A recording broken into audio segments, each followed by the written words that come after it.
벨기에의 수도 브뤼셀에는 유명한 오줌 싸개 동상이 있다.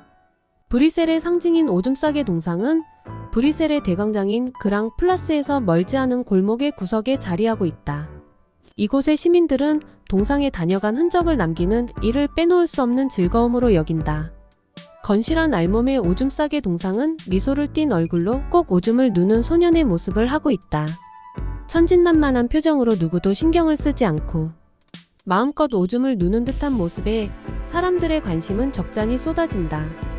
오줌 싸개 동상에서 오줌처럼 나오는 재료로서 평소에는 물을 사용하지만 명절이나 경축일에는 맥주로 대신하기도 한다.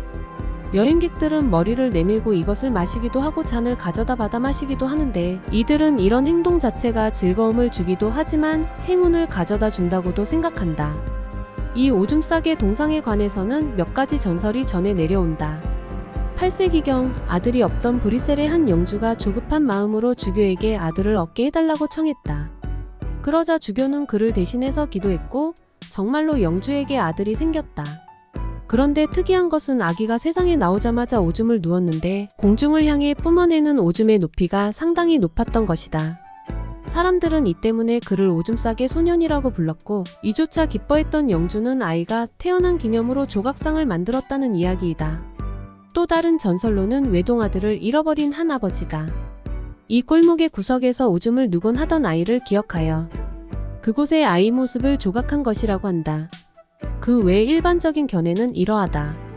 스페인 군대가 브뤼셀을 침략하여 점령했는데 철수할 당시 성 안에 화약을 매장해 도시 전체를 폭파하려고 했다. 이때 한 남자아이가 도화선을 보고는 다급한 마음에 오줌을 싸서 불을 껐고 곧 성 전체를 구했다. 감격한 시민들은 그 아이를 작은 영웅으로 부르며 그를 브뤼셀 제1의 시민으로 추대하여 남자아이의 모습을 조각하였고 도화선을 끈 곳에 조각상을 배치하였던 것이다.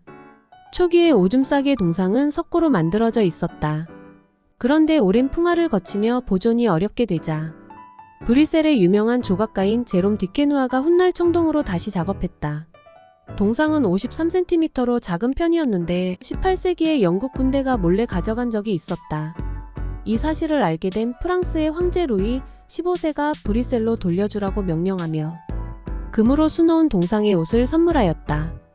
그리하여 다시 프랑스로 되돌아온 오줌 싸개 동상은 곧 옷까지 입혀졌고 세계 각국에서 이 동상을 위해 옷을 보내왔다.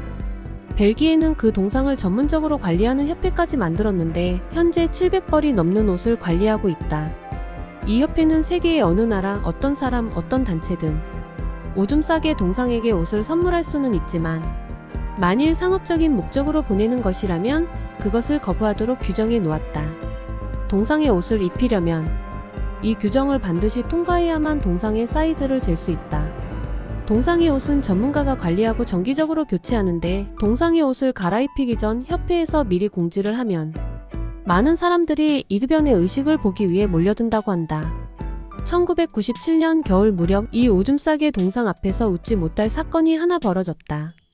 기묘하게 분장한 남녀 수십 명이 몰려들어 동상 앞에 한 줄로 서더니 남자들은 바지를 내리고 몸을 숙여 오줌 누는 자세를 취하였고 여자들은 누워서 그 오줌을 맞는 듯한 자세를 10여 분 동안 유지하고 있다가 흩어졌던 것이다. 이 해프닝은 당시 여행하던 관광객의 카메라에 찍혀 세계에서 가장 추악한 장면의 하나로 악명을 떨쳤다. 시청해주셔서 감사합니다.